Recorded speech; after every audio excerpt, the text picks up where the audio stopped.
Hello everyone, welcome to Nalanda IAS academy. और आज हम डिस्कस करेंगे 11th क्लास की एनसीईआरटी की ज्योग्राफी की बुक, जो कि है फंडामेंटल ऑफ फिजिकल ज्योग्राफी।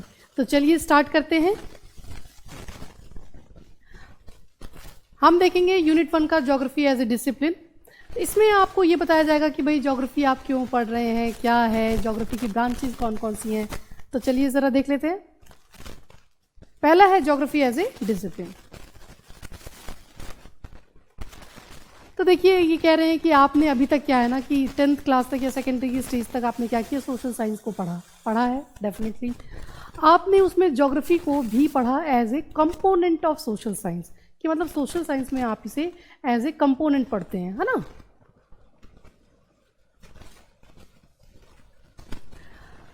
अगर मैं वैसे बताऊं तो आप जैसे पढ़ते हैं हिस्ट्री, ज्योग्राफी, पॉलिटी, जो था आपका सिविक्स जिसे कहते हैं, तो ये चीज़ें हम देख रहे थे।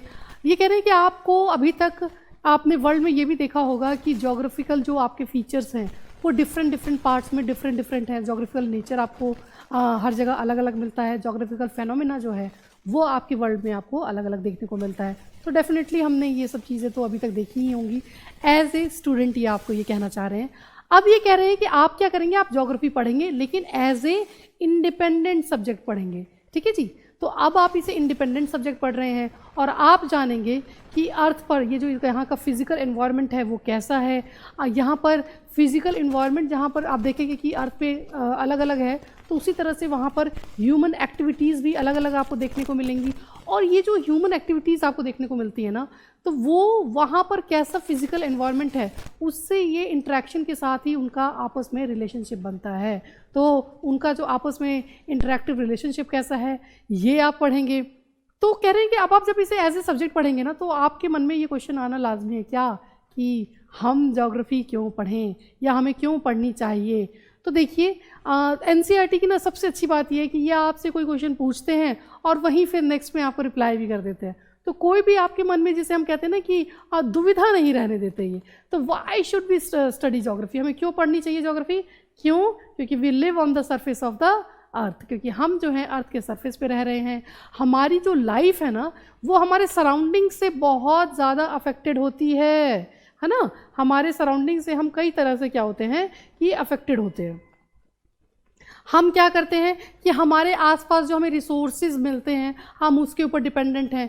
तो हमारे सराउंडिंग्स में या हमारे आसपास जो भी हमें रिसोर्सेज मिल रहा है हम उसके ऊपर डिपेंडेंट हैं। बिल्कुल सही बात है। कह रहे प्रिमिटिव सोसाइटी मतलब अर्ली सोसाइटी जो थी वहाँ पर क्या था ना कि नेचुरल मीन्स ऑफ सब्सिस्टेंस है। मतलब आप क्या करते थे स्टार्टिंग में, जब लाइफ स्टार्ट हुई थी तो अर्ली मैन क्या करता था, प्लांट्स को खाता था, एनिमल्स को खाता था, है ना। लेकिन टाइम के साथ क्या हुआ, जैसे जैसे टाइम बीता तो हमने टेक्नोलॉजीज़ डेवलप की और हमने प्रोड्यूस करना स्टार्ट किया। हम अपना खाना खुद उगाने लग गए और हमने क्या किया, तो नेचुरल रिसोर्सेज को यूज़ किया, जैसे कि लैंड, सॉइल, वाटर, इनको यूज़ करके हमने अपना खाना बनाया। और हमने इसके साथ साथ क्या किया है, तो हमने एडजस्ट की है अपनी फूड हैबिट्स को, अपने क्लोथिंग को। मतलब जैसा वेदर होता है, लाइक सर्दियां हैं तो हम स्वेटर्स पहनते हैं, शॉल लेते हैं, और अगर गर्मियां हैं तो हम क्या करते हैं, तो हम कॉटन पहनते हैं, कॉटन के कपड़े पहनते हैं या पहनना पसंद करते हैं। तो ये क्या है कि जैसे आपकी वेदर कंडीशंस होती हैं उसी तरीके से हम पहनते हैं, उसी तरीके से हम खाते हैं।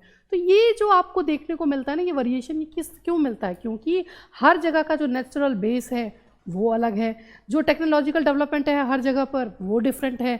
हमने जो अडेप्ट की हैं चीज़ें या मॉडिफिकेशन जो हमने किया है फिजिकल एनवायरनमेंट में जगह जगह पर, वो आपको डिफरेंट देखने को मिलता है। जो सोशल ऑर्गेनाइजेशंस हैं वो अलग हैं, हर जगह आपको जो सोशल ऑर्गेनाइजेशंस मिलती हैं वो डिफरेंट मिलती हैं। और इसी के साथ साथ कल्चरल डेवलपमेंट भी आपका डिफरेंट आपको देखने को मिलता है। तो जब आप ज्योग्राफी पढ़ते हैं या ज्योग्राफी के आप जब स्टूडेंट होते हैं तो आप जानने के लिए क्यूरियस होने चाहिए, या मैं तो ये कहूँगी कि हर व्यक्ति को क्यूरियस होना चाहिए कि जैसे जैसे प्लेस वरी करता है, जैसे जैसे आप एक जगह से दूसरी जगह जाते हैं तो फेनोमेना चेंज होता है ना, डिफरेंट आपको देखने को मिलता है। तो आप क्या करते हैं या आप क्या देखेंगे, आप क्या सीखेंगे, आप ये सीखेंगे कि जहाँ जहाँ पर हम जाते हैं लैंड डिफरेंट देखने को मिलती है, वहाँ के लोगों का रहन सहन देखने को डिफरेंट मिलता है, लोग आपको अलग देखने को मिलते हैं। तो वहीं आप ये आगे आपको बताना चाहते हैं कि आप इस बात में भी इंटरेस्टेड होंगे कि इसलिए कि आप ये जानना चाहेंगे कि जो चेंजेस हैं, कि जैसे जैसे प्लेस चेंज हो रहा है तो वैसे वैसे आपकी अंडरस्टैंडिंग भी अलग होती है, आपके चेंजेस भी आपको डिफरेंट देखने को मिलते हैं। तो वो क्यों है। आगे geography equips you to appreciate diversity. आप जब ज्योग्राफी को पढ़ेंगे ना तो आप क्या करेंगे, आप जब ये डाइवर्सिटी देखेंगे तो आप इसको अप्रिशिएट करेंगे, आप इन्वेस्टिगेट करेंगे और आप क्या करेंगे, तो आप रिस्पॉन्सिबल जो है इसके लिए, जो भी इसका रीज़न है उसको जानना चाहेंगे, या जिसने ये क्रिएट किया है, या फिर टाइम से के जैसे जैसे टाइम चेंज हुआ है या जैसे जैसे स्पेस चेंज होता है तो किस तरीके से ये चेंजेस आते हैं, आप इन सब चीज़ों को अप्रिशिएट करेंगे। You will develop skills to understand the globe converted into the maps. आपके अंदर अब ये स्किल्स हैं कि आप मतलब ग्लोब को देख सकते हैं, आपने कैसे ग्लोब को मैप में चेंज कर दिया है, आप वो देखेंगे। And you have a sense, visible sense, किस चीज़ की, ऑफ द अर्थ सरफेस। अब देखिए अर्थ हमें पता है गोल है ना, जियोइड शेप है इसकी। अब ये जो अर्थ का जियोइड शेप है, हमने उससे क्या किया, मैप पे ऐसे करके प्लेन पेपर पे भी हम इसे मार्क कर लेते हैं, देख लेते हैं कहाँ पे कौन सी चीज़ है। तो अब हम क्या कर सकते हैं, इन चीज़ों को विजुअलाइज कर सकते हैं कि कहाँ पर किस तरह का सरफेस है, कहाँ पर क्या क्या चीज़ें मिलती हैं, हम वो सारी चीज़ें मैप पर दिखा देते हैं। तो यही जो स्किल्स आपके डेवलप हुए कैसे हुए, तो मॉडर्न साइंटिफिक टेक्निक से हुआ है, जिसे कहते हैं GIS, जोग्राफिकल इंफॉर्मेशन सिस्टम। तो ये जो सारी चीज़ें हैं, या कंप्यूटर कार्टोग्राफी, कार्टोग्राफी में क्या होता है, आप मैप्स देखते हैं, है ना, कि जो मैप बनाना, ड्राइंग करना, ये सारी चीज़ें हैं। तो इस तरीके से आप क्या करते हैं कि नेशनल एंडेवर की तरफ आप बढ़ते हैं, मतलब आप डेवलपमेंट की तरफ बढ़ते हैं, आप नेशन को डेवलप करने की तरफ बढ़ते हैं। क्योंकि देखिए सबसे पहले ये जानना होगा कहाँ पर क्या चीज़ है, तभी तो हम उसे यूज़ कर पाएंगे, या फिर कहाँ किस चीज़ की कमी है, जब हमें पता चलेगी तभी तो हम उसे ठीक कर पाएंगे। तो ये सारी चीज़ें आपको GIS के थ्रू आपको देखने को मिलती हैं। इसके बाद हम देखते हैं now the next question which you may like to ask. आप क्या पूछना चाहेंगे कि ज्योग्राफी है क्या। तो देखिए अर्थ क्या है, हमारा होम है। सिंपल सी ये जो लाइन है ये मुझे बहुत पसंद है कि अर्थ क्या है, हमारा होम है। ठीक है, अर्थ इज आवर होम। ये जो घर है ना आपका, ये सिर्फ आपका ही नहीं है, ये और क्रिएचर चाहे वो बड़े हों छोटे हों, जो आपके अर्थ पे रहते हैं, जो यहाँ रह रहे हैं, जो यहाँ सस्टेन कर रहे हैं, उनका भी ये घर है। तो अर्थ का जो सरफेस है ना, ये आपको कहीं पर भी यूनिफॉर्म नहीं मिलता, एक जैसा नहीं है कहीं पर भी। ये जो वेरिएशंस हैं इसके फिजिकल फीचर्स में, आपका अर्थ जो आपका घर है इसमें आपको काफ़ी वेरिएशंस देखने को मिलती हैं। तो फिजिकल फीचर्स में तो वेरिएशंस हैं, तो वो किस तरह की वेरिएशंस हैं, मतलब आपको माउंटेन्स देखने को मिलेंगे, आपको हिल्स देखने को मिलेंगी, आपको वैलीज मिलती हैं, plains, plateau, ocean, lake, desert और विल्डरनेस देखने को मिलेगी। तो ये जो आपके वेरिएशंस है ना, इन्हीं वेरिएशंस की वजह से वहाँ पर आपको सोशल कल्चरल फीचर्स भी आपको डिफरेंट देखने को मिलेंगे। आपको यहाँ पर और क्या क्या देखने को मिलता है अर्थ पे, आप गांव देखते हो, आप सिटीज़ देखते हो, आप रोड्स देखते हो, आप रेलवेज देखते हो, आप पोर्ट्स देखते हो, आप मार्केट्स देखते हो, और बहुत से जो आपके एलिमेंट्स हैं जो कि हम ह्यूमंस ने ही क्रिएट किए हैं, वो आपको देखने को मिलता है। और आपको पता चलता है कि डिफरेंट पीरियड्स में किस तरह से आपका कल्चरल डेवलपमेंट हुआ है। तो आई होप आप समझ पा रहे होंगे कि ज्योग्राफी की स्टडी हमारे लिए क्यों ज़रूरी है। तो यही जो वेरिएशंस है ना, ये आपको क्या मतलब ये क्लू देती हैं ताकि आप समझ सको किस चीज़ को समझना है। हमें समझना है रिलेशनशिप ऑफ फिजिकल एनवायरनमेंट और जो सोशल या कल्चरल फीचर्स का जो है। ठीक है, तो सोशल कल्चरल और फिजिकल एनवायरनमेंट में जो रिलेशनशिप है, हम उन चीज़ों को समझ पाते हैं अगर हम ज्योग्राफी को पढ़ते हैं। तो फिजिकल एनवायरनमेंट जो है ये क्या करता है, तो ये प्रोवाइड करता है सबसे पहली स्टेज, जहाँ पर आप क्या करते हैं कि ह्यूमन सोसाइटी जो है ना, ये क्या कर रही है, ये एक ड्रामा क्रिएट कर रही है क्रिएटिव स्किल्स का। मतलब ये कैसे ये ड्रामा है, तो टूल्स और टेक्निक्स जो कि हमने खुद ही इन्वेंट की हैं, और ये किस में काम आ रही है, तो हमारे कल्चरल डेवलपमेंट में काम आ रही है। तो देखिए कितनी अच्छी बात है कि हमने खुद ही क्रिएट किए, टूल्स हमने खुद ही क्रिएट किया और उससे हमारा डेवलपमेंट हुआ है। तो हम यहाँ पर पढ़ेंगे कि फिजिकल एनवायरनमेंट जो था उसने हमें ये एक स्टेज प्रोवाइड किया जहाँ पर हमने इस तरह का काम किया है, जिसे हमने क्या कहा है, हमने कहा है एक ड्रामा है ये, जहाँ पर हम अपने क्रिएटिव स्किल्स दिखा रहे हैं। और कैसे दिखा रहे हैं, टूल्स और टेक्निक के थ्रू। और हम क्या करते हैं, तो हम इन्वेंट करते हैं, हम इवॉल्व करते हैं, जिससे कि हमारा कल्चरल डेवलपमेंट होता है। ये लाइन तो मुझे बहुत ही पसंद आई है और मैं चाहूँगी कि आप भी इस लाइन को ज़रूर देखें। अब ये कह रहे हैं कि अब शायद आप समझ पा रहे होंगे कि ज्योग्राफी क्या है ना। तो सिंपल वर्ड्स में कहें तो क्या कह रहे हैं, it can be said that geography is the description of the अर्थ। तो सिंपल सा अगर आपसे कोई पूछे व्हाट इज ज्योग्राफी, तो वो क्या है, ज्योग्राफी क्या है, ज्योग्राफी है डिस्क्रिप्शन ऑफ द अर्थ। ये लाइन आप ध्यान रखिएगा, geography is the description of the अर्थ। तो ये जो ज्योग्राफी है ना, ये ज्योग्राफी टर्म पहले किसने दी थी, तो देखिए एरोस्थनीज थे, ये इन्होंने ये जो है इरेटोस्थनीज जो हैं, इन्होंने ये एक ग्रीक स्कॉलर थे और ये कब हुए हैं? तो ये हुए हैं 276 से 194 BC में, ये इनका टाइम पीरियड था। तो इस टाइम पर ये आपके ग्रीक स्कॉलर थे एराटोस्थेनीज, इन्होंने ही ज्योग्राफी टर्म सबसे पहले दी थी। अब ये जो वर्ड है ना ज्योग्राफी, ये दो वर्ड्स को मिला के बना है एक, और ये जो है इनका रूट जो है वो है ग्रीक लैंग्वेज में जियो का मतलब होता है अर्थ, और ग्राफीज मतलब डिस्क्रिप्शन। आप अगर 6th क्लास की NCERT देखें ना तो ये वहाँ पर भी दिया हुआ है। अगर आपने नहीं देखा है तो 6th के NCERT का जो लिंक है वो डिस्क्रिप्शन बॉक्स में दे देते हैं, आप वहाँ पर ज़रूर देखना, ठीक है। फिर हम चलते हैं नेक्स्ट पे। अब आप इनको एक साथ रखते हैं, put together they mean description of the अर्थ। और जब आप जियो और ग्राफी को एक साथ रखते हैं तो ये ग्रीक वर्ड है जिसका मतलब होता है डिस्क्रिप्शन ऑफ द अर्थ। तो ये जो अर्थ है ना, ये हम कैसे देखते हैं? Abode of human being, abode of human being की तरह हम इसे देख रहे हैं। मतलब स्कॉलर्स ने जो डिफाइन किया ना ज्योग्राफी को, वो क्या किया है? तो कहा है description of the earth as the abode of the human beings. तो लाइन थोड़ी और बड़ी हो गई। तो you are aware of the fact that reality is always multifaceted, मतलब बहुत सारे आयाम होते हैं इसके, एक ही रियलिटी के। और जो अर्थ है ना ये भी मल्टी डायमेंशनल है। तो यहाँ पर आप क्या करेंगे? आप यहाँ पर देखेंगे कि why many disciplines from natural sciences, मतलब यहाँ पर जो है आपके जो सिर्फ ये जो हम ज्योग्राफी जो पढ़ रहे हैं इसके साथ साथ और चीज़ें हम क्या क्या देखते हैं, इसके और भी डिसिप्लिन्स हैं। तो वो क्या हैं? वो हैं आपके नेचुरल साइंसेज। जैसे कि नेचुरल साइंसेज में और कौन से डिसिप्लिन्स आ रहे हैं? तो वो आ रहे हैं geology, pedology, oceanography, botany, zoology और मीटियोरोलॉजी। और इसकी और भी नंबर ऑफ सिस्टर्स हैं इन सोशल साइंस डिसिप्लिन की, जैसे कि economics, history, sociology, political science, anthropology. तो ये आपकी इसके सिस्टर्स हैं। और नेचुरल साइंस के ही मल्टीफेसेट डायमेंशंस में से हम किसको लेंगे? तो geology, pedology, oceanography, botany, zoology और मीटियोरोलॉजी को। तो आप जब क्या करते हैं, इन सब को पढ़ते हैं डिफरेंट एस्पेक्ट्स को, तो आपको आज के सरफेस के बारे में पता चलता है, ठीक है जी। तो ये सारे सब्जेक्ट्स हमें अर्थ के जानने के लिए ये सारे सब्जेक्ट्स हमें पढ़ने चाहिए। अब इसी में से हम ज्योग्राफी पढ़ रहे हैं, तो ज्योग्राफी क्या है? Geography is different from other sciences. आपके जो और साइंसेज है ना उनसे आपकी ज्योग्राफी काफ़ी डिफरेंट है। क्यों? क्योंकि इसका सब्जेक्ट मैटर और मैथडोलॉजी ये डिफरेंट आपको देखने को मिलेगी। लेकिन उसी टाइम मतलब सेम टाइम पर आप क्या करते हैं कि ये क्लोजली रिलेटेड है आपके अदर डिसिप्लिन से। ज्योग्राफी कहाँ से ड्राइव होता है? डाटाबेस। अब ये डाटाबेस हम कहाँ से लाते हैं?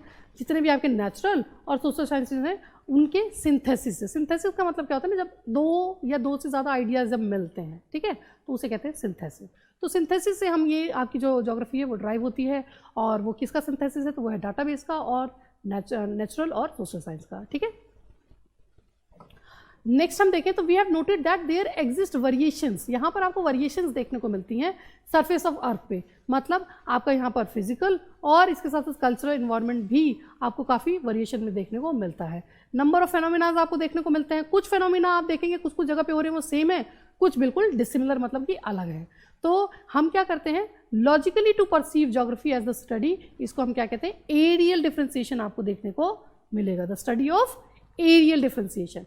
ज्योग्राफी पढ़ते हैं तो हम क्या देखते हैं कि मतलब कि डिफरेंट एरियाज़ में किस तरह से हमें डिफरेंट चीज़ें या फेनोमेना देखने को मिलते हैं, तो उसी को कहते हैं the study of areal differentiation. तो ज्योग्राफी क्या है? हम इसको ऐसा मानते हैं कि to study all those phenomena, ये जितने भी डिफरेंशिएशंस हैं ना एरिया की वजह से, इन सभी फेनोमेना को पढ़ना जो कि आपका स्पेस की वजह से जगह जगह पे अलग अलग हो रहा है, उसी को कहते हैं ज्योग्राफी। तो geographers do not study only the variations, मतलब ये जो आपको वेरिएशंस देखने को मिल रहे हैं वो सिर्फ उसको स्टडी नहीं कर रहे कि इन वेरिएशंस की वजह से क्या फेनोमेना हो रहा है। तो ये क्या करते हैं? Over the earth surface but also study the association with the other factors, की मतलब आपके अर्थ के सरफेस पे डिफरेंट जगह पे जो फेनोमेना हो रहा है वो तो हो ही रहा है, लेकिन उसके साथ साथ उससे जुड़ी और अदर फैक्टर्स क्या काम कर रहे हैं, उनमें क्या वेरिएशंस हैं, इनकी भी स्टडी आपको ज्योग्राफी में करने को मिलती है। ठीक है, तो आई होप आपको ये चीज़ समझ में आ रही होगी कि आपने स्पेस का वेरिएशंस तो देखा ही, और इसके साथ साथ आपने क्या देखा? आपने देखा उसकी वजह से और चीज़ों पे क्या इसका इफेक्ट पड़ता है। अगर हम इसके एग्जाम्पल की बात करें तो जैसे कि है हमारा क्रॉपिंग पैटर्न। क्या है? Cropping pattern. अब क्रॉपिंग पैटर्न भी आपको डिफरेंट रीजन में डिफरेंट देखने को मिलता है ना। आपने अभी तक बहुत बार पढ़ा होगा, काफ़ी आपने इंडिया में ही अगर हम बात करें तो डिफरेंट रीजन्स पे हमें डिफरेंट क्रॉपिंग पैटर्न देखने को मिलता है।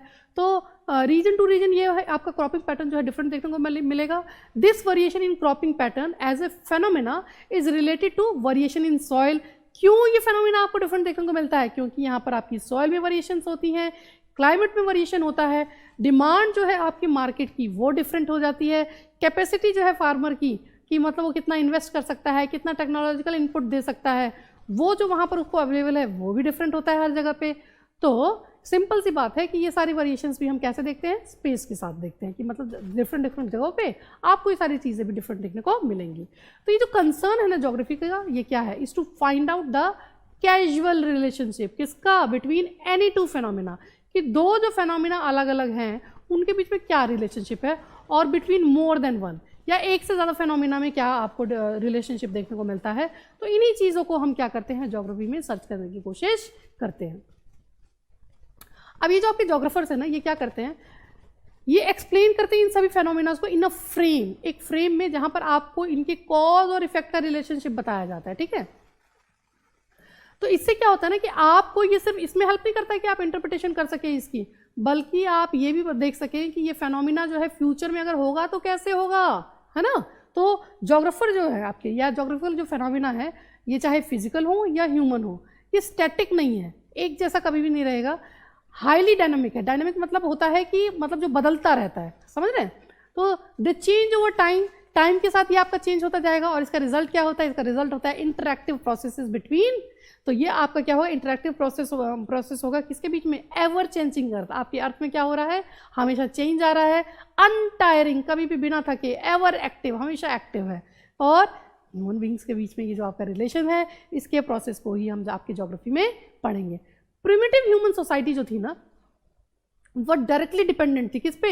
इमीडिएट इन्वायरमेंट पे, मतलब आसपास के अपने इन्वायरमेंट पे वो बिल्कुल डिपेंडेंट थी। ज्योग्राफी ने क्या किया? तो ये भी आपका जो स्टडी है किसका है? ये ज्योग्राफी है, स्टडी ऑफ नेचर और ह्यूमन का इंटरेक्शन का। आपके नेचर और ह्यूमन के बीच में जो इंटरेक्शन है और इनके आपस में जो पूरा इंटरेक्शन होता है, उसका आप ये स्टडी करते हैं ज्योग्राफी में।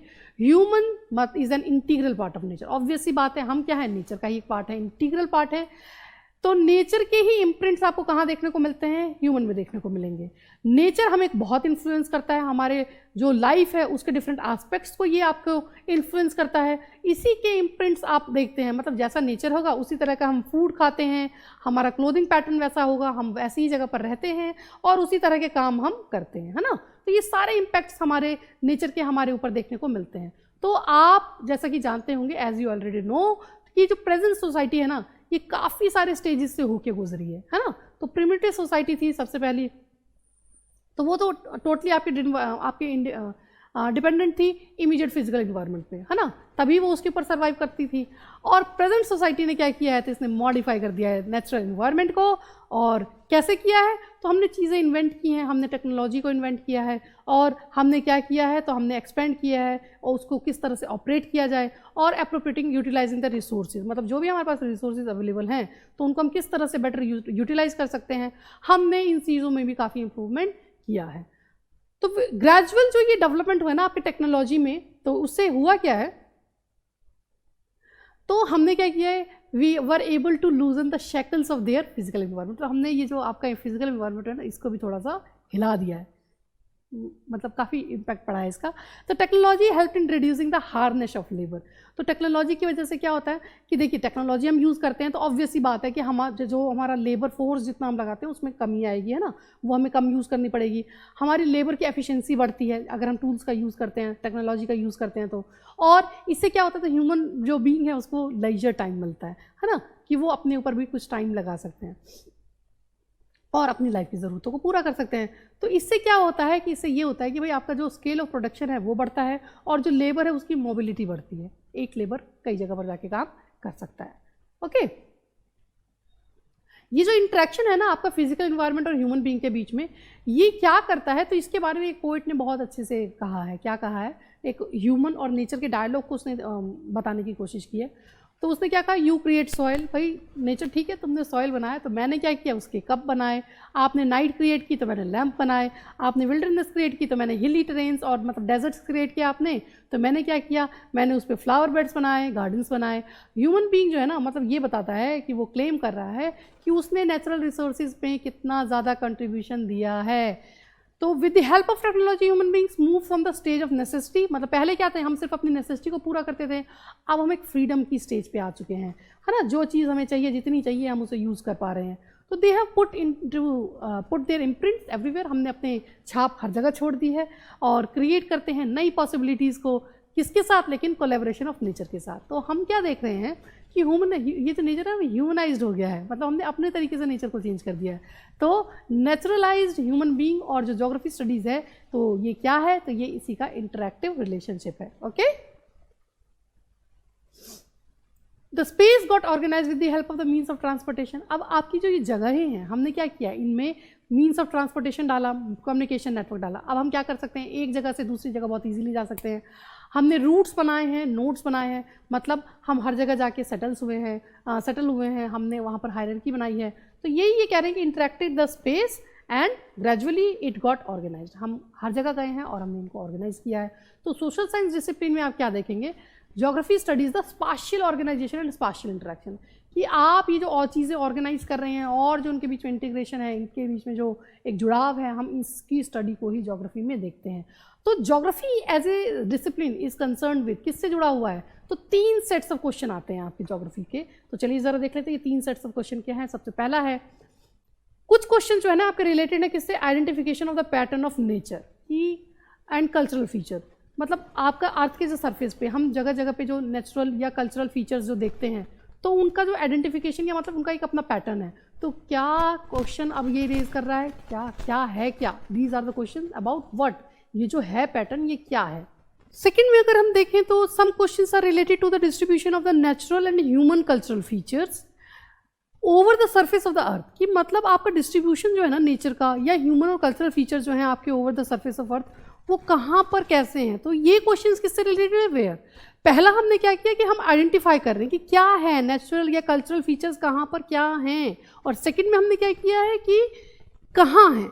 तो टेकन टुगेदर, जब आप इन दोनों को एक साथ ले लेते हैं, both these questions take care of distributional, तो ये दोनों एक आपको किससे डील कर रहे हैं, डिस्ट्रीब्यूशनल और लोकेशनल एस्पेक्ट, मतलब कहाँ पर क्या है और कहाँ पे हैं, क्या है कहाँ पर है, ठीक है। तो डिस्ट्रीब्यूशन मीन्स क्या और लोकेशन मीन्स कहाँ। तो ये आपको बताते हैं कि नेचुरल और कल्चरल फीचर्स के क्या और कहाँ एस्पेक्ट्स कैसे हैं। तो ये जो क्वेश्चंस है ना, ये आपको क्या बताते हैं, ये प्रोवाइड करते हैं आपको inventories information of what features and where located, कि आप कहाँ पर क्या देखेंगे और उनके क्या क्या फीचर्स होंगे।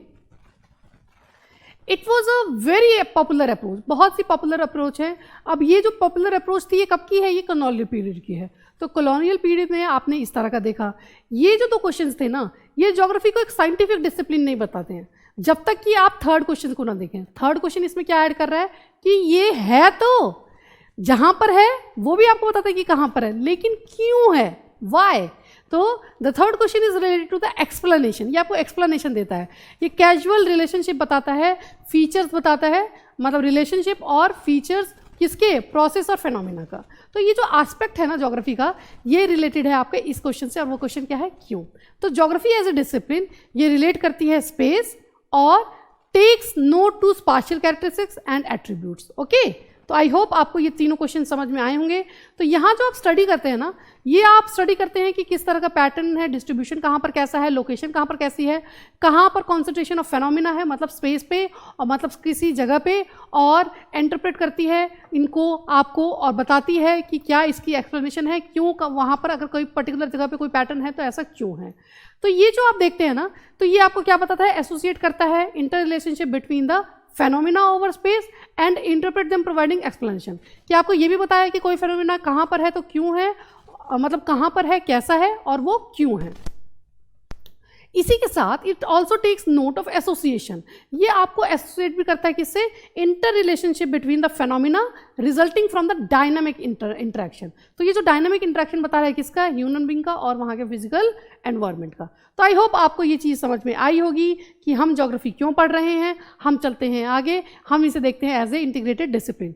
तो ये जो है सिंथेसिस, हमने यहाँ पर देखा कि बहुत से जो आपके आइडियाज़ हैं उनको जब आप मिलाते हैं तो वो होता है सिंथेसिस। तो ये जो डिसिप्लिन है ये क्या है, सिंथेसिस। ये जो है एक स्पाशियल सिंथेसिस है, और हिस्ट्री ने अटेम्प्ट किया है कैसा, टेम्परल सिंथेसिस देने का। तो ये जो अप्रोच है ना, ये होलिस्टिक है काफ़ी नेचर की। ये आपको बताती है, ये आपको जानकारी देती है, ये आपको रिकॉग्नाइज कराती है द फैक्ट दैट कि ये जो वर्ल्ड है ना is a system of interdependence, कि सभी एक दूसरे पे इंटरडिपेंडेंट हैं। ओके, प्रेजेंट में जो वर्ल्ड है ना is being perceived as a global village. हम पूरे वर्ल्ड को ही एक ग्लोबल विलेज मानते हैं। यहाँ पर जो डिस्टेंस है ना काफ़ी रिड्यूस हो चुका है। क्यों? क्योंकि मीन्स ऑफ ट्रांसपोर्टेशन आपके बढ़ चुके हैं। तो मीन्स ऑफ ट्रांसपोर्टेशन आपके पास काफ़ी सारे हैं, तो इसलिए आपके लिए एक्सेसिबिलिटी काफ़ी ईजी हो गई है। ऑडियो विजुअल मीडिया, तो ये जैसे हम आपस में हम लोग बात करते हैं, ऑडियो विजुअल मीडिया जो हम एक इन्फॉर्मेशन को काफ़ी लोगों तक पहुंचाते हैं, और जो आपकी इन्फॉर्मेशन टेक्नोलॉजी है ये काफ़ी एनरिच्ड हो गई है डाटाबेस के मामले में, है ना। तो इसने डाटाबेस काफ़ी आपको प्रोवाइड करवाया है। टेक्नोलॉजी है ये आपको काफ़ी चीज़ें और भी प्रोवाइड करवाती है, जैसे कि आपको बेटर चेंजेस या बेटर चांसेस देती है किसके, कि आप जो नेचुरल फेनोमिना है ना उसको मॉनिटर कर सकें। इसके साथ साथ आपका ये जो आपने नेचुरल फेनोमिना है उसको तो मॉनिटर किया ही, उसके साथ साथ आप ये भी देखें कि इकोनॉमिक और जो सोशल पैरामीटर है वो कैसा है। ओके, तो उसको भी आप मापते हैं। Geography as a integrated discipline अगर आप देखें तो यहाँ पर काफ़ी सारी चीज़ें आप और देखते हैं, जैसे नेचुरल और सोशल साइंस की। तो ये सारी साइंसेस को जब आप पढ़ते हैं, वो चाहे नेचुरल हो या सोशल साइंस हो, तो आप क्या देखते हैं ना, इन सबको पढ़ने का आपका एक ऑब्जेक्टिव होता है। वो क्या है कि आप समझ सकें कि रियलिटी क्या है। ज्योग्राफी का अटेम्प्ट क्या है, मतलब ज्योग्राफी क्या चाहती है, ये एक तरह से कॉम्प्रीहेंड करती है किसको, association of phenomena age related in sections of reality, कि ये जो फेनोमिना है इसकी रियलिटी क्या है। तो ये कह रहे हैं कि फिगर 1.1 में आपको ये शो किया है relationship of geography with other sciences, कि आप जैसे ज्योग्राफी पढ़ रहे हैं और साइंसेज भी पढ़ते हैं तो उनका आपस में रिलेशनशिप क्या है। तो चलिए 1.1 भी देख लेंगे हम आगे। फिलहाल हम चलते हैं every discipline concern with scientific knowledge. तो जितनी भी आपके डिसिप्लिन है ना सभी साइंटिफिक नॉलेज से लिंक्ड हैं और साइंटिफिक नॉलेज से जुड़े हुए हैं, और वो लिंक्ड है ज्योग्राफी से। As many of their element vary over space, और वो किस तरह से लिंक्ड है, जैसे कि ज्योग्राफी जो है आपके अदर एलिमेंट से, जैसे स्पेस पे आप एक जगह से दूसरी जगह जाते हैं तो वो एलिमेंट जैसे आपके एक दूसरे से लिंक्ड है। तो ज्योग्राफी आपकी क्या हेल्प करती है, तो ये आपकी हेल्प करती है समझने में reality in totality in its partial perspective. Geography को अगर हम देखें, thus not only take note of the differences, ये मतलब आपको सिर्फ यही नहीं बताती है कि ये जो फेनोमिनाज आपके चल रहे हैं आपके आसपास उनमें डिफरेंसेस क्या है, या एक प्लेस से दूसरे प्लेस पे अगर हम जाते हैं तो वहाँ पे फिनोमिना में आपको क्या डिफरेंस देखने को मिलता है। लेकिन उसके साथ साथ ये क्या करती है, बट इंटीग्रेट्स देम हॉलिस्टिकली, उनको हॉलिस्टिकली ये जोड़ती भी है। May be different at other places, कि हो सकता है कि मतलब एक जगह से दूसरी जगह पर भी वो अलग हों, लेकिन उनको भी वो इंटीग्रेट करने की कोशिश कर रही है। तो ज्योग्राफर जो है वो क्या चाहते हैं, is required to have a broad understanding. तो ज्योग्राफर चाहते हैं एक अच्छी सी, बहुत काफ़ी बड़ी सी, मतलब ब्रॉड अंडरस्टैंडिंग चाहते हैं इन सभी फील्ड्स में जो भी इससे रिलेटेड है। तो to be able to logically integrate them, और लॉजिकली इन सबको हम इंटीग्रेट कर सकें। तो ये जो इंटीग्रेशन है ना, इनको समझने के लिए हम कुछ एग्जांपल्स देते हैं, जैसे कि ज्योग्राफी इन्फ्लुएंस हिस्टोरिकल इवेंट्स। आपकी जो ज्योग्राफी है यही आपके हिस्टोरिकल इवेंट्स को भी इन्फ्लुएंस करती है। Spatial distance itself has been a very important factor to alter the course of history of the world. अब ये जो आपके डिफरेंस, आपके जो स्पेस में या जगह में आपको जो डिफरेंस देखने को मिलता है, यही आपकी हिस्ट्री जो वर्ल्ड की है उसको भी कोर्स को मतलब चेंज कर सकती है, या करती थी, या करती है। Spatial depth provided defence of many countries, जैसे कि आपकी जो कंट्रीज़ हैं उनमें ये कुछ डिफेंस का काम भी करती हैं, जो भी आपके जोग्राफिकल फैक्टर्स है, particularly in the last century. Traditional warfare में अगर हम देखें तो जिन कंट्रीज़ का साइज़ बड़ा है with large size in area gain time at the cost of space. तो वो कॉस्ट ऑफ स्पेस, मतलब जगह के स्पेस के कॉस्ट पे ही उन्होंने क्या किया है, वो ये गेन किया है कि उनका साइज़ जो है वो लार्ज है। The defence provided by oceanic expense, अगर मान लीजिए कोई कंट्री है उसके आसपास काफ़ी सारे ओशियन फैला हुआ है तो क्या होगा, तो expense around the countries of the new world has protected them from Wars. तो अगर आपके आसपास समुद्र या फिर आपका ओशन काफ़ी फैला हुआ है तो इसकी वजह से अब वो आपको वॉर से बचा रहा है। क्यों? क्योंकि लोग आएंगे, जहाज़ों से आएंगे, तब आपके पास लड़ाई करेंगे, तो ऑफकोर्स वो भी आपके पास आने से पहले बचेंगे। और if we look at the historical event over world over, each one of them can be interpreted geographically. आप सभी को जोग्राफिकली भी इंटरप्रेट कर सकते हैं। आपने चाहे अपने वर्ल्ड में कोई सा भी आप हिस्टोरिकल इवेंट देख लें, जैसे हम इंडिया की ही बात करते हैं तो हिमालय क्या है, हमारे लिए बैरियर का काम करता है। ना ही ये सिर्फ हमारे पास ठंडी हवाएं जो आपकी आ रही हैं उनसे आपको बचाता है, बल्कि आपके पास जो इन्वेडर्स आ रहे हैं उनसे भी आपको बचाता है। मतलब आते नहीं हैं, आपके पास अगर इन्वेडर्स आते हैं उनसे भी आपको बचाता।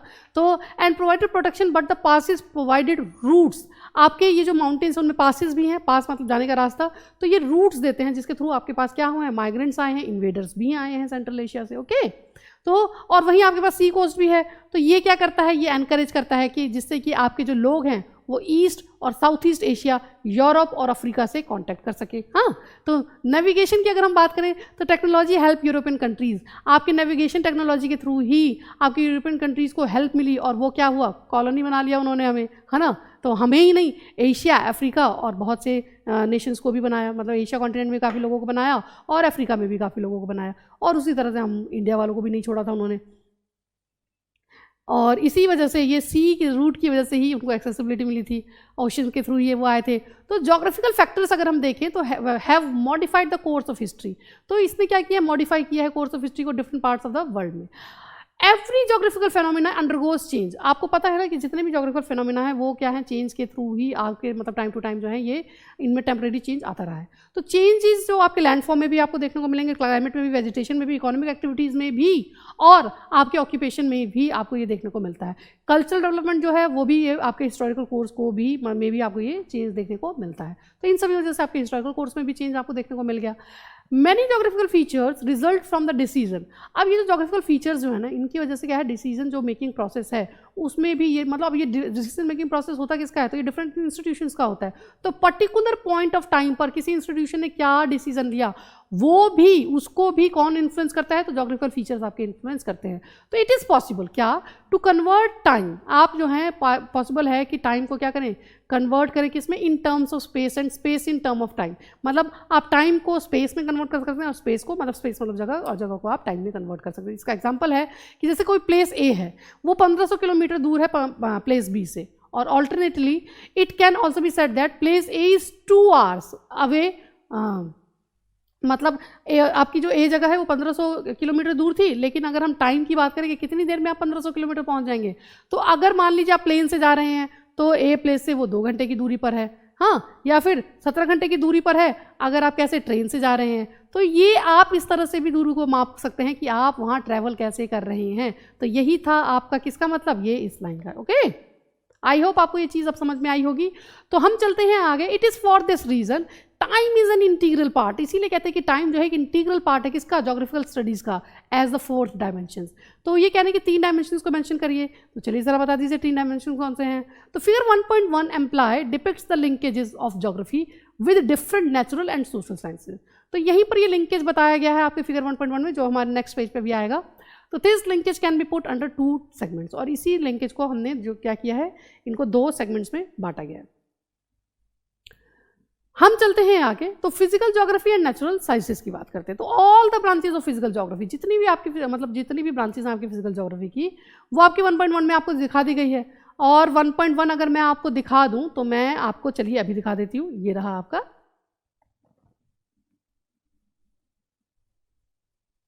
ये दिख रहा है, हाँ, ये आपके सारे फील्ड ऑफ ज्योग्राफी हैं, ओके। जैसे हिस्ट्री में आप क्या देखते हैं, तो हिस्टोरिकल ज्योग्राफी देखते हैं। सोशोलॉजी में आप सोशल ज्योग्राफी देखते हैं।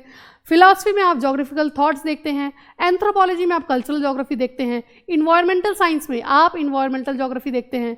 इकोलॉजी में आप क्या देख रहे हैं, तो ह्यूमन इकोलॉजी देख रहे हैं, है ना। जियोलॉजी में आप क्या देख रहे हैं, तो आप जू ज्योग्राफी देख रहे हैं। बॉटनी में फाइटो ज्योग्राफी देख रहे हैं। पेडोलॉजी में सॉइल ज्योग्राफी देख रहे हैं, ठीक है। और ओशियनोग्राफी,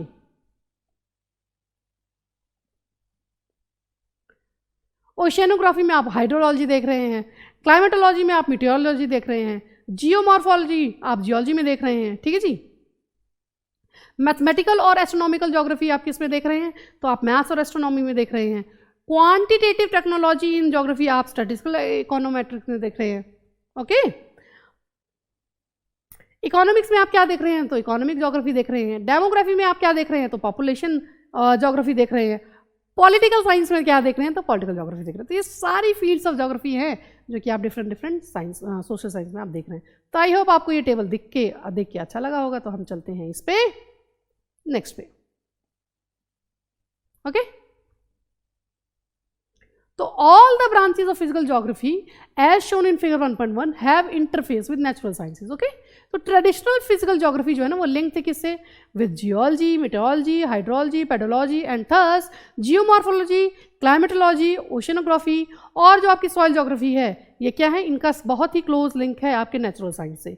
और ये होता क्या है, तो इससे आपको डाटा मिलता है। These drive their data from these sciences, ये सारे डाटा अपने इन साइंसेज से लेते हैं।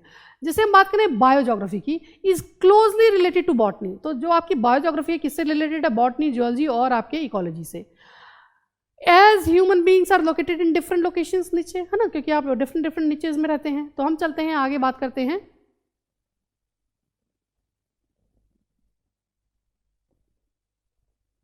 A geographer should have some proficiency। आपकी कुछ प्रोफिशिएंसी तो आपकी ज़रूर, अगर आप जोग्राफर हैं तो मैथमेटिक्स में होनी चाहिए, आपकी आर्ट्स में होनी चाहिए, पर्टिकुलरली ड्राइंग में होनी चाहिए क्योंकि आपको मैप्स ड्रॉ करने होते हैं। तो geography is very much link with the study of astronomical locations and deals with latitude and longitude. अब आपको ज्योग्राफी पढ़नी है तो ज्योग्राफी तो अपने आप ही लिंक्ड होती है किससे, स्टडी ऑफ एस्ट्रोनॉमी से, क्यों, क्योंकि आपको लोकेशन से भी डील करना है तो लैटिट्यूड लॉन्गिट्यूड से भी डील करना होगा, है ना। तो शेप ऑफ द अर्थ क्या है, जियोइड है, तो बेसिक टूल क्या होगा ज्योग्राफर का, मैप होगा। तो मैप जो है ना which is 2 dimensional representation of earth, ये आपके अर्थ के 2 डायमेंशंस को दिखा रहा है, रिप्रेजेंट कर रहा है। तो प्रॉब्लम होती है आपके किसको कन्वर्ट करना है, आपको जियोइड को 2 डायमेंशन में।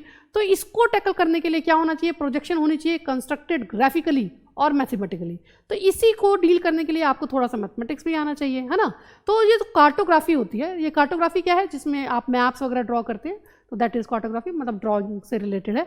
And quantitative techniques required sufficient proficiency. तो अगर आपको कार्टोग्राफी करनी है, क्वांटिटेटिव टेक्निक को यूज़ करना है, तो मैथमेटिक्स, स्टैट्स और इकोनोमेट्रिक्स आना चाहिए। तो maps are prepared through artistic imagination, है ना।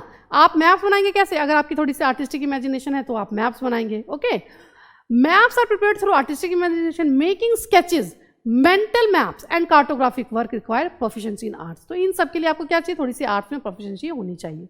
तो आपने यहाँ पर ये देखा। अब हम चलते हैं ज्योग्राफी और सोशल साइंस में, कि ज्योग्राफी और सोशल साइंस में क्या रिलेशन है। तो नेचुरल साइंस से तो हमने देख लिया कि क्या रिलेशन है, अब हम चलते हैं ज्योग्राफी और सोशल साइंस का रिलेशन देखते हैं। ओके, तो ईच सोशल साइंस स्केचेस इन फिगर 1.1, जितने भी आपने सोशल साइंस के जो सब्जेक्ट्स देखे उस फिगर में, has interface with 1 branch of geography. तो उसका एक इंटरफेस है ब्रांच ऑफ ज्योग्राफी के साथ। रिलेशनशिप जो है ना आपका ज्योग्राफी और हिस्ट्री का, have already been outline in detail, हमने अभी पीछे डिटेल में कर लिया। Every discipline has a philosophy, हर डिसिप्लिन की क्या है, एक फिलॉसफी होती है, which is the raison d'être for that discipline, जो कि क्या करती है, उसका रीजन डेट्रे है। फिलॉसफी प्रोवाइड्स रूट्स, क्यों, क्योंकि फिलॉसफी क्या है ना, रूट्स प्रोवाइड करती है किसी भी डिसिप्लिन को, कि उसका मतलब इवोल्यूशन कैसे हुआ है। तो it also experience distinct historical processes, इसमें आपने बहुत सारे जो है तरह तरह के हिस्टोरिकल प्रोसेसेस भी देखे। तो हिस्ट्री ऑफ ज्योग्राफिकल थॉट क्या है, as a mother branch of geography. तो हिस्ट्री ऑफ ज्योग्राफिकल थॉट क्या है, as a mother branch of geography is included universally in the curricula. Okay, तो जितने भी सोशल साइंस के डिसिप्लिन है ना, चाहे वो सोशोलॉजी हो, चाहे वो आपका पॉलिटिकल साइंस हो, चाहे इकोनॉमिक्स हो, चाहे डेमोग्राफी हो, ये सभी क्या हैं, ये सभी क्या करते हैं, study different aspect of social reality. तो इनके थ्रू आप क्या करते हैं, सोशल रियलिटी को पढ़ते हैं, है ना, स्टडी करते हैं। तो the core concern of political science is territory. तो आपका कोर कंसर्न पॉलिटिकल साइंस में ऑफकोर्स टेरिटरी होता है, पीपल होता है, सोवरेनिटी होता है। तो while political geography is also interested, तो आपकी पॉलिटिकल ज्योग्राफी इसके साथ साथ किस चीज़ में इंटरेस्टेड है, in the study of the state. तो इसमें आप स्टेट को पढ़ते हैं as a spatial unit, as well as people and their political behaviour, और उसके साथ साथ लोगों को भी पढ़ते हैं और उनके बिहेवियर को भी पढ़ते हैं। इकोनॉमिक्स में आप क्या डील करते हैं, बेसिक एट्रीब्यूट जो होते हैं इकोनॉमी में, क्या है, प्रोडक्शन, उनका किसी चीज़ का प्रोडक्शन कैसे होगा, डिस्ट्रीब्यूशन कैसे होगा, एक्सचेंज कैसे होगा और कंजप्शन कैसे होगा। तो ये जितने भी आपके एट्रीब्यूट्स हैं ना, ये कौन कौन से, प्रोडक्शन, डिस्ट्रीब्यूशन, एक्सचेंज और कंजम्पशन। तो इन सभी में क्या हुआ है, इनका भी अपना एक स्पेशल एस्पेक्ट है। और here comes the role of economic geography, और यहीं पर किसका रोल आता है, इकोनॉमिक ज्योग्राफी का आता है। तो आप जो है स्पेशली एस्पेक्ट किस किस के देख रहे हैं, आप देख रहे हैं प्रोडक्शन, डिस्ट्रीब्यूशन, एक्सचेंज और कंजम्पशन। इसी तरह से अगर आप पॉपुलेशन ज्योग्राफी की बात करें तो ये भी क्लोजली लिंक किससे है, with the discipline of demography. तो आई होप आपको ये चीज़ समझ में आ रही होगी। हम चलते हैं आगे और बात करते हैं अबाउट डिस्कशन, हमने अभी तक जो भी डिस्कशन किया है ना ज्योग्राफी में, उसका एक अपना इंटरफेस है किसके साथ, विद नेचुरल सोशल साइंसेस के साथ। ये क्या फॉलो करता है, ये अपनी एक खुद की मैथडोलॉजी को स्टडी करता है जो कि इसको और लोगों से और जो सब्जेक्ट्स उनसे डिफरेंट बनाती है, डिस्टिंक्ट बनाती है, अलग बनाती है।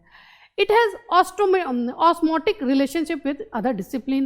While all the disciplines have their own individual scope, सबका अपना अपना scope है, this individuality does not obstruct the flow of information. तो ये बिल्कुल obstruct नहीं करती कि flow of information जो है, as in case of all cells in the body, जैसे कि आपके जो body के जो सारे cells हैं body के, वो उसमें जिस तरह से फ्लो होता है उसमें कोई रुकावट नहीं होती, उसी तरह से ये भी एक फ्लो की तरह चलती है। Separated by membranes but the flow of blood is not obstructed, मतलब आपके जो सेल्स हैं मेम्ब्रान्स उनको अलग तो कर रहे हैं लेकिन उसको ऑब्स्ट्रक्ट नहीं कर रहे ब्लड के फ्लो को, तो उसी तरीके से ये उसको ऑब्स्ट्रक्ट नहीं करती है। तो जोग्राफर्स यूज डाटा, तो जोग्राफर क्या करते हैं, डाटा को यूज करते हैं ऑब्टेन फ्रॉम सिस्टर डिसिप्लिन। तो ये जो अपनी सिस्टर डिसिप्लिन से जो भी इनको डाटा मिलता है उसको वो यूज करते हैं। ओके,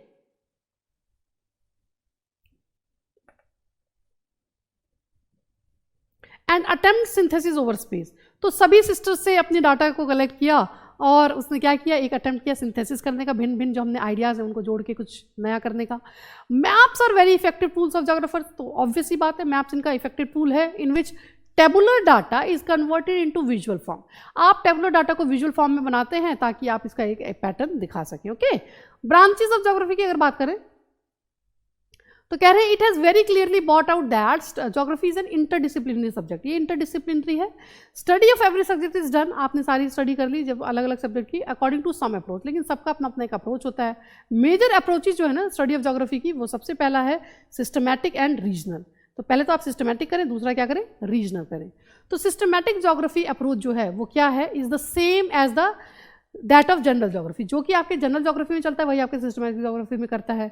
वो क्या है, this approach was introduce by, किसने इंट्रोड्यूस किया था, अलेक्जेंडर वॉन हम्बोल्ट ने। तो ये जो सिस्टमैटिक वाली आपकी अप्रोच है इसको अलेक्जेंडर साहब ने अप्रोच किया था। और ये कौन थे, ये एक जर्मन जोग्राफर थे। इनका टाइम या एरा जो है वो 1769 से 1859 का है। तो जब आप रीजनल जोग्राफी को अप्रोच करते हैं तो ये कह रहे हैं कि जब रीजनल जोग्राफी की अगर हम बात करते हैं तो इसको डेवलप दूसरे जर्मन जोग्राफर नहीं किया था, और जो कि हम्बोल्ट के ही कंटेम्प्रेरी थे, मतलब उन्हीं के टाइम के हैं, ये हम्बोल्ट के टाइम के ही हैं। और इनका नाम क्या है, इनका नाम है कार्ल रिटर। तो ये 1779 से 1859 का इनका एरा है। ये अगर हम सिस्टमेटिक अप्रोच की बात करें तो ये क्या है, एक फेनोमिना है, is studied world over as a whole. जब आप वर्ल्ड को एज ए होल पढ़ते हो तो ये हुआ systematic study. Okay, and then the identification of typology और स्पाशियल पैटर्न इज डन। उसके बाद आप आइडेंटिफिकेशन करते हैं टाइपोलॉजीज की और फिर उनको अलग अलग देखते हैं, उनके पैटर्न्स को देखते हैं। जैसे कि इसका एक एग्जांपल है, if one is interested in studying natural vegetation, कि कोई मान लीजिए नेचुरल वेजिटेशन को ही पढ़ना चाहता है, तो study will be done at the world level. तो सबसे पहले आप वर्ल्ड लेवल पे देखेंगे नेचुरल वेजिटेशन को, ये आपका पहला स्टेप है। The typology such as equatorial rain forest, अब जैसे कि इक्वेटोरियल रेन फॉरेस्ट है आपका, या सॉफ्टवुड कॉनिकल फॉरेस्ट है, या मॉनसून फॉरेस्ट है, तो इनको फिर आप क्या करेंगे, आइडेंटिफाई करेंगे, फिर उनको डिस्कस करेंगे और उनको डिलिमिट करेंगे। तो जो पहले आपने ओवरऑल किया, फिर आप आए रीजनल अप्रोच पे। तो world is divided into regions, फिर आप वर्ल्ड को क्या करते हैं, रीजन्स में डिवाइड करते हैं एट डिफरेंट हायरार्किकल लेवल्स पे। तो डिफरेंट हायरार्किकल लेवल्स पे आपने क्या किया, वर्ल्ड को डिवाइड किया, and then all the geographical phenomena in a particular region are study. फिर एक आपने ये जो पूरा आपका जोग्राफिकल फेनोमेना है इसको पर्टिकुलर रीजन को आपने स्टडी किया। तो पहले ओवरऑल किया, फिर एक पर्टिकुलर रीजन को किया। ओके, तो दीज रीजन्स में भी नेचुरल। अब ये जो आप रीजन्स में कर रहे हैं तो ये नेचुरल भी हो सकता है, पॉलिटिकल भी हो सकता है, और इसको आप डेजिग्नेटेड रीजन भी कह सकते हैं। तो फेनोमेना जो है ये रीजन का, ये जो आप रीजन वाइज स्टडी कर रहे हैं in a holistic manner, searching for unity in diversity. तो ये क्यों कर रहे हैं आप, होलिस्टिक मैनर कर रहे हैं ताकि आप यूनिटी ढूंढ सकें किसमें, डाइवर्सिटी में। Okay, unity in diversity, unity है किसमें, डाइवर्सिटी में। ओके, बात करते हैं ड्यूअलिज्म की। ड्यूअलिज्म क्या है, one of the main characteristics of geography, ये एक मेन कैरेक्टर है। ये इंट्रोड्यूस जो हुआ फ्रॉम, मतलब शुरू से ही काफी बिगनिंग में इसको इंट्रोड्यूस किया गया। This dualism depend on the aspect emphasised in the study. इसमें आप एस्पेक्ट की बात करते हैं। अर्लियर स्कॉलर जो थे वो एम्फेसाइज करते थे फिजिकल ज्योग्राफी पे, ह्यूमन ज्योग्राफी जो मतलब ह्यूमन बीइंग जो है वो इंटीग्रल पार्ट है आपके अर्थ सरफेस का। तो ये जो पार्ट है ना, ये क्या है, part and parcel of nature है, they are part and parcel of nature. Also they also have contributed through their cultural development, इन्होंने अपने कल्चरल डेवलपमेंट के थ्रू भी अपना कंट्रीब्यूशन दिया है। तो ये जो डेवलपमेंट है ना ह्यूमन ज्योग्राफी का, ये आपका एम्फेसाइज किस पे करता है, ये आपका एम्फेसाइज करता है ह्यूमन ज्योग्राफी पे। ओके, अगर हम बात करें ब्रांचेस ऑफ ज्योग्राफी की, कि ब्रांचेस कौन कौन सी हैं ज्योग्राफी की, तो ये बेस्ड है आपके सिस्टमेटिक अप्रोच पे। तो सिस्टमेटिक अप्रोच के बेस पे हम आपको बता रहे हैं यहाँ पर ब्रांचेस ऑफ ज्योग्राफी। सबसे पहला है फिजिकल ज्योग्राफी। फिजिकल ज्योग्राफी में क्या है, जियोमॉर्फोलॉजी।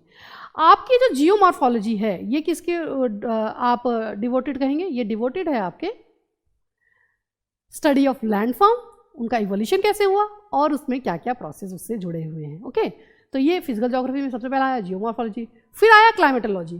क्लाइमेटोलॉजी में आप क्या देखते हैं ना कि आपका एटमॉस्फेयर का स्ट्रक्चर कैसा है, वेदर के एलिमेंट्स क्या हैं, वेदर क्लाइमेट क्या है, कितने टाइप का क्लाइमेट है, किस रीजन में कैसा क्लाइमेट मिलता है। ओके, फिर हम बात करते हैं हाइड्रोलॉजी की। हाइड्रोलॉजी जो है, हाइड्रोलॉजी में आप क्या देखें हैं कि जो पानी है आपके अर्थ के सरफेस पे, जो पानी है उसमें चाहे ओशियंस हैं, लेक्स हैं, रिवर्स हैं, या और भी जो आपकी वाटर बॉडीज़ हैं वो कहाँ पर हैं, कैसी हैं, कि उसमें डिफरेंट डिफरेंट जो मतलब कैसे कैसे लाइफ आपको मिल रही है, इसमें इसके साथ साथ ह्यूमन लाइफ और उनकी एक्टिविटीज़ कैसे जुड़ी हुई है, वो सारी चीज़ें आप हाइड्रोलॉजी में पढ़ेंगे। अगर हम बात करें सॉइल ज्योग्राफी की, तो इसमें सिंपल सी बात है, सॉइल कैसे बनी, सॉइल की टाइप क्या है, सॉइल की फर्टिलिटी स्टेटस क्या है, डिस्ट्रीब्यूशन कहाँ पर कैसे है और उसका हम कैसे यूज़ कर रहे हैं। तो ये सब किस में आ गया, फिजिकल ज्योग्राफी में। ओके, तो फिजिकल ज्योग्राफी में आया जियोमॉर्फोलॉजी, क्लाइमेटोलॉजी, हाइड्रोलॉजी और सॉइल ज्योग्राफी।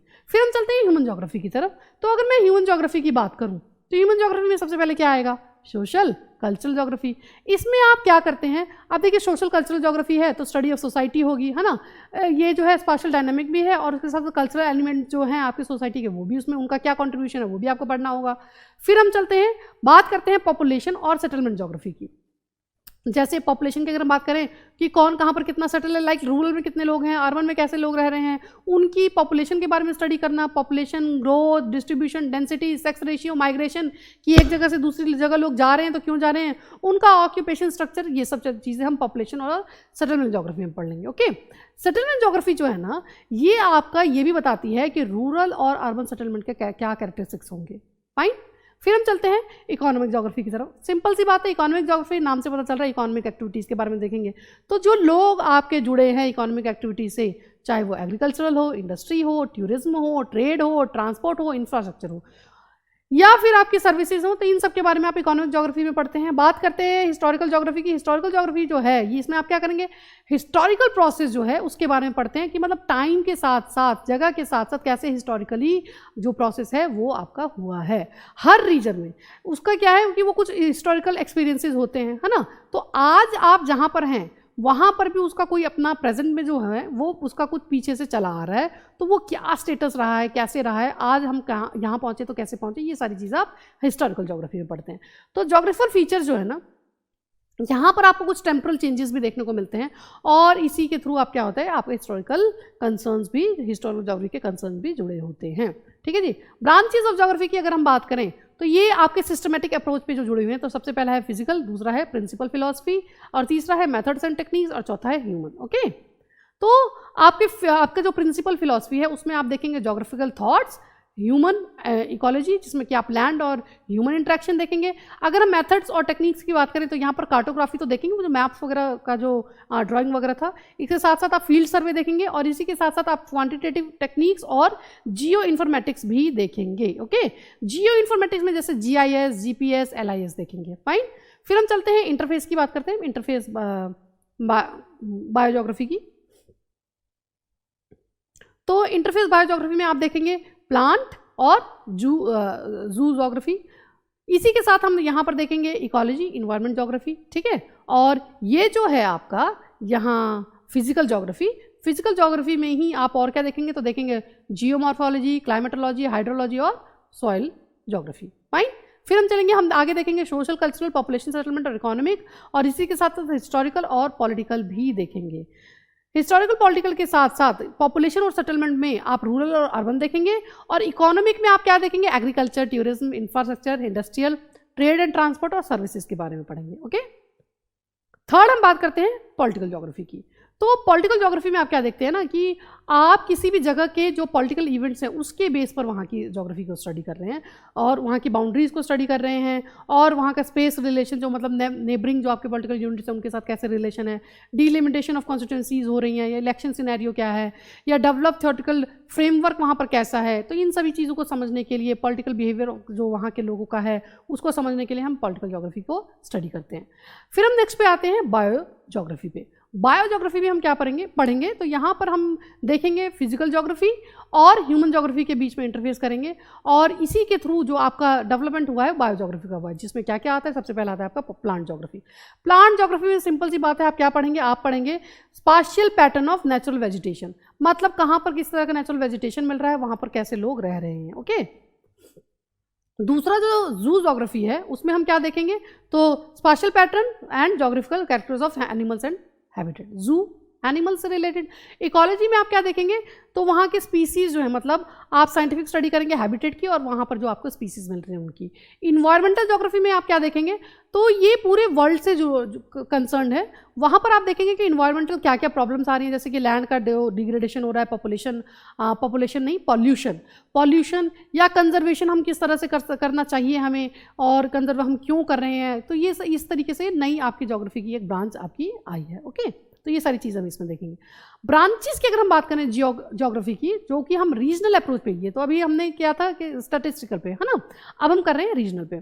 तो रीजनल पे अगर हम देखें तो रीजनल अप्रोच में हम क्या देखेंगे, रीजनल में हम देखेंगे मैक्रो, मीजो और माइक्रो रीजनल स्टडीज। उसके बाद रीजनल प्लानिंग में हम देखेंगे कंट्री, रूरल या टाउन अर्बन प्लानिंग। ओके, फिर रीजनल डेवलपमेंट देखेंगे और रीजनल एनालिसिस में हम दो एस्पेक्ट्स को देखेंगे। इसमें जो दो एस्पेक्ट्स आपके आएंगे, एक आएगा फिलॉसफी और दूसरा जो मतलब फिलॉसफी है तो उसमें आएगा उसमें ज्योग्राफिकल थॉट्स कि जो ज्योग्राफिकल थॉट्स क्या है, लैंड और ह्यूमन इंटरेक्शन या ह्यूमन इकोलॉजी के बारे में पढ़ेंगे। तो फिलॉसफी के बाद हम मेथड्स और टेक्निक्स के बारे में पढ़ेंगे। मेथड टेक्निक्स में हम कार्टोग्राफी, जिसमें कि कंप्यूटर कार्टोग्राफी भी आएगी, और क्वांटिटेटिव टेक्निक्स यानी कि स्टैटिकल टेक्निक्स के बारे में भी देखेंगे। ठीक है, फिर हम फील्ड सर्वे मेथड्स देखेंगे और उसके बाद हम देखते हैं जियो इन्फॉर्मेटिक्स कंप्राइजिंग, मतलब जियो इन्फॉर्मेटिक्स में आपका GIS, GPS ये सारी चीज़ें आएंगी, रिमोट सेंसिंग। अब इन सभी बेसिस पे हमने ज्योग्राफी को क्लासीफाई तो कर दिया, क्लासिफिकेशन हमने देखा और इसके बाद हमने देखा कि इसके मतलब ब्रांचेस ऑफ ज्योग्राफी क्या हमने कॉम्प्रिहेंड करने की कोशिश की है। जनरली ज्योग्राफी जो है वो क्या है, क्यूरिकला है टॉट का, और हम इससे क्या सीखते हैं in this format, but this format is not static, मतलब ये फॉर्मेट से हम सीखते हैं लेकिन ये एक स्टैटिक फॉर्मेट नहीं है।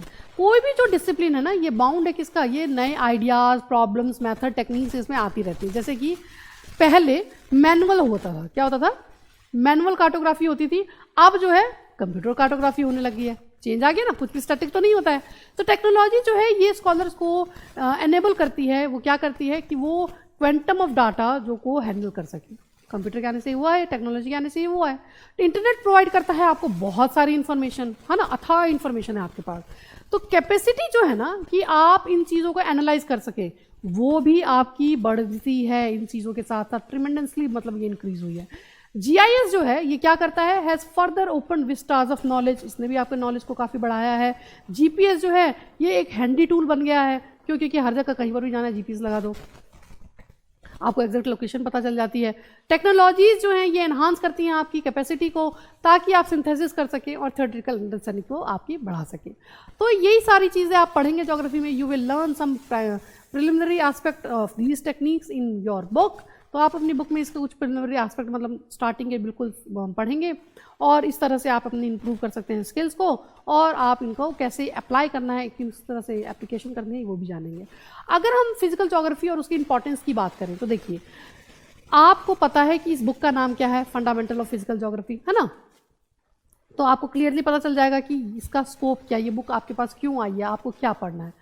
तो आपको क्या पढ़ना है चलिए ज़रा देख लेते हैं। तो it is there for appropriate to know importance of this branches. तो आपको इन ब्रांचेस की इंपॉर्टेंस भी पता होनी चाहिए। अब जैसे हमने रीजनल ब्रांचेस की बात की, branches of geography based on regional approach, तो पहले आता है आपका रीजनल स्टडीज़, एरिया के बारे में पढ़ेंगे, डेवलपमेंट का वहाँ पर कैसे हो रहा है, रीजनल एनालाइज करेंगे और फिर उनकी प्लानिंग करेंगे, है ना। तो अगर हम रीजनल स्टडीज़ की बात करें तो उसमें आप मैक्रो, मीजो और माइक्रो रीजनल स्टडीज़ करेंगे, ओके, और फिर डेवलपमेंट करेंगे और एनालाइज करेंगे। प्लानिंग में आप क्या करेंगे, तो कंट्री की प्लानिंग को कर सकते हैं आप, या फिर आप टाउन या अर्बन प्लानिंग कर सकते हैं। कंट्री प्लानिंग या फिर रूरल प्लानिंग कहा जाता है, टाउन और अर्बन प्लानिंग कहा जाता है। ओके, तो ये सारा आपका प्रोसेस है। फिजिकल ज्योग्राफी में आपका और क्या आता है, तो फिजिकल ज्योग्राफी में जो आपकी स्टडी है वो कौन सी, लिथोस्फीयर की स्टडी भी आती है, जैसे कि लैंड फॉर्म कैसी है, ड्रेनेज सिस्टम कैसा है, रिलीफ कैसा है, फिजियोग्राफी कैसी है। इसके साथ साथ आप एटमॉस्फेयर के बारे में पढ़ेंगे, कैसे आपका एटमॉस्फेयर का कंपोजिशन हुआ है, क्या स्ट्रक्चर है, क्या क्या एलिमेंट्स है, कौन वेदर को कंट्रोल करता है, कैसा क्लाइमेट है, temperature, pressure, wind, पर्सिपिटेशन, climate type, ये सब आप चीज़ें पढ़ते हैं एटमॉस्फेयर में। अगर हम हाइड्रोस्फेयर की बात करें, ओशियन, सी, लेक या इनसे जुड़े हुए जो भी फेनोमिना हैं, जो भी इनके फीचर्स हैं, वो सारी चीज़ें आप हाइड्रोस्फेयर में पढ़ेंगे। अगर बायोस्फेयर की बात करें तो यहाँ पर आप पढ़ते हैं लाइफ फॉर्म्स के बारे में। यहाँ इसमें लाइफ फॉर्म्स के साथ साथ ह्यूमन बीइंग, मैक्रो ऑर्गेनिज्म और उनके सस्टेनिंग मैकेनिज्म जैसे कि food chain, ecological parameter, ecological balance, ये सारी चीज़ें आती हैं। ओके, सॉइल की अगर हम बात करें ना, तो सॉइल कैसे बनी है, उसका क्या प्रोसेस है, तो ये पोडोजेनिस कहा जाता है, तो थ्रू द प्रोसेस ऑफ पेडोजेनिस। और ये डिपेंड करती है कि वहाँ पर पेरेंट रॉक कैसी है, क्लाइमेट कैसा है, बायोलॉजिकल एक्टिविटी कैसी है, टाइम कितना लगा है उसे बनने में। तो इन सब ये चीज़ें के ऊपर पता चलता है कि सॉइल कैसी बनी है। टाइम जो है ना, सॉइल को मैच्योरिटी प्रोवाइड करता है, और ये उसका प्रोफाइल कैसा होगा उसके डेवलपमेंट में भी हेल्प करता है। तो ये सारे जो इंपॉर्टेंट एलिमेंट्स ये काफ़ी इंपॉर्टेंट है, इन सभी को पढ़ के ये सभी मतलब ह्यूमन बीइंग के लिए इंपॉर्टेंट है। लैंड फॉर्म क्या करती है, तो ये आपको बेस प्रोवाइड करती है ह्यूमन एक्टिविटीज़ के लिए। प्लेन्स जो है, ये आप जो प्लेन एरिया है उसको किस लिए यूज़ करते हैं, तो आप उसको यूज़ करते हैं ह्यूमन एक्टिविटीज़ के लिए, एग्रीकल्चर के लिए। प्लेट्यू जो है वो आपको क्या करते हैं, तो वो आपको फॉरेस्ट और मिनरल्स प्रोवाइड करते हैं। माउंटेन्स जो हैं वो आपको पास्चर्स प्रोवाइड करते हैं, फॉरेस्ट, टूरिस्ट स्पॉट देते हैं, और ये आपके सोर्स भी होते हैं, वहाँ से रिवर्स निकलती हैं, लो लैंड्स को जाती हैं। क्लाइमेट जो है वो इन्फ्लुएंस करता है कि वहाँ पर घर कैसे होंगे, किस टाइप का घर बनेगा, खाना कैसा खाओगे आप लोग, आपकी फूड हैबिट्स क्या होंगी, क्लोथिंग कैसी होगी। क्लाइमेट जो है ये आपका इसका इफेक्ट और देखा जाता है आपके वहाँ पर वेजिटेशन कैसी होगी, क्रॉपिंग पैटर्न कैसा होगा, जानवर जो है जिसे लाइफ स्टॉक कहा जाता है, लाइफ स्टॉक फार्मिंग कैसी होगी, कुछ इंडस्ट्रीज वहाँ पर कैसी डेवलप होंगी। तो ये सारी चीज़ें आपको पता चलती हैं। Okay, human being have developed technologies, आपने टेक्नोलॉजीज को भी डेवलप किया, विच मॉडिफाई क्लाइमेटिक एलिमेंट्स, तो इसने क्लाइमेटिक एलिमेंट्स को भी मॉडिफाई किया है इन अ रिस्ट्रिक्टेड स्पेस, सच एज जैसे एयर कंडीशनर हमने बनाए हैं और कूलर्स बनाए हैं। तो ये क्या करते हैं, हाँ गर्मी में भी ठंडा करके रखते हैं। Temperatures and पर्सिपिटेशन ensure the density of forest, जहाँ पर जितनी पर्सिपिटेशन होगी, जितना टेम्परेचर होगा, वहाँ पर उतने फॉरेस्ट होंगे। क्वालिटी ऑफ ग्रासलैंड वहाँ पर उतनी अच्छी होगी। इंडिया में अगर हम बात करें तो मॉनसूनल रेन फॉल जो है, इसकी वजह से जो है एक एग्रीकल्चर रिदम सेट हुआ है ना। पर्सिपिटेशन चार्जेस जो है, जैसे कि आपका पर्सिपिटेशन होगा, बारिश होगी तो ग्राउंड वाटर जो है वो पूरा रिचार्ज हो जाएगा, विच लेटर प्रोवाइड वाटर, जो कि बाद में क्या करता है, एग्रीकल्चर को वाटर प्रोवाइड करता है, डोमेस्टिक यूज़ के लिए आप पानी यूज़ कर सकते हैं। अगर आप ओशियंस की स्टडी कर रहे हैं, जो कि क्या है, which are the store house of resources, यहाँ पर ये आपका स्टोर हाउस कहा जाता है, मतलब फिशरी के अलावा, फिश के अलावा और भी चीज़ों में ये आपके काम आ रहा है। जैसे कि सी फूड आपको मिलता है। ओशियंस जो है ना काफ़ी रिच होते हैं मिनरल रिसोर्सेज में भी। इंडिया जो है डेवलप्ड है टेक्नोलॉजी के मामले में। डेवलप्ड है टेक्नोलॉजी किसके लिए, collecting manganese nodules from oceanic bed, हम जो है ओशियनिक बेड से मैंगनीज भी निकाल के लाने की टेक्निक को अपने पास रखते हैं। सॉइल जो है आपको पता है रिन्यूएबल रिसोर्स है, तो ये इन्फ्लुएंस करती है वहाँ के नंबर ऑफ इकोनॉमिक एक्टिविटीज़ को, जैसे कि एग्रीकल्चर को। तो फर्टिलिटी अगर सॉइल की अच्छी है और नेचुरली डिटरमाइंड है तो कल्चरली भी वो इंड्यूस्ड होगी। तो सॉइल जो है ये आपको एक तरह से क्या करती है, ये बेस है किसका, बायोस्फीयर के, मतलब वहाँ पर किस तरह के प्लांट्स होंगे, कैसे एनिमल्स होंगे, माइक्रो ऑर्गेनिज्म होगा, ये सारी चीज़ें वहाँ की सॉइल के ऊपर डिपेंड करती है। अब हम देखेंगे कि ज्योग्राफी है क्या। तो रिचर्ड हार्टशॉर्न ने कहा है क्या, geography is concern with the description and explanation, कि मतलब ये डिस्क्राइब भी कर रही है और एक्सप्लेन भी कर रही है किसको, areal differentiation of the earth surface. ये लाइन तो याद है ना, स्टार्टिंग के फर्स्ट पेज पे ही पढ़ी थी। वहीं हैटनर कहते हैं कि geography studies the difference of phenomena, कि ज्योग्राफी जो है ना ये आपकी स्टडी करती है डिफरेंस ऑफ फेनोमेना के, किसके, usually related in different parts of the earth surface, जो कि आपके अर्थ सरफेस के डिफरेंट पार्ट्स पे है। ओके, तो different parts of differences of phenomena पढ़ते हैं डिफरेंट पार्ट्स ऑफ अर्थ के, किसमें, ज्योग्राफी में। कितनी ईजी सी है। तो आई होप आपको ये चीज़ समझ में आई होगी। चलते हैं आगे। Study of physical geography is emerging as a discipline. अब ये एज ए डिसिप्लिन क्यों उभरी है, discipline of evaluating and managing natural resources, ताकि आप इवेल्युएट कर सकें कि नेचुरल रिसोर्सेज कहाँ पर हैं, कैसे हैं, उनको मैनेज कर सकें। तो इस ऑब्जेक्टिव को अचीव करने के लिए ये बहुत ज़रूरी है कि आप फिजिकल एनवायरनमेंट और ह्यूमन बीइंग का जो रिलेशनशिप है उसे समझ सकें। ओके, आप उसे समझोगे तभी इस चीज़ को आप मैनेज कर पाओगे। फिजिकल इन्वायरमेंट आपको और क्या प्रोवाइड करता है, ये आपको रिसोर्सेज प्रोवाइड करता है।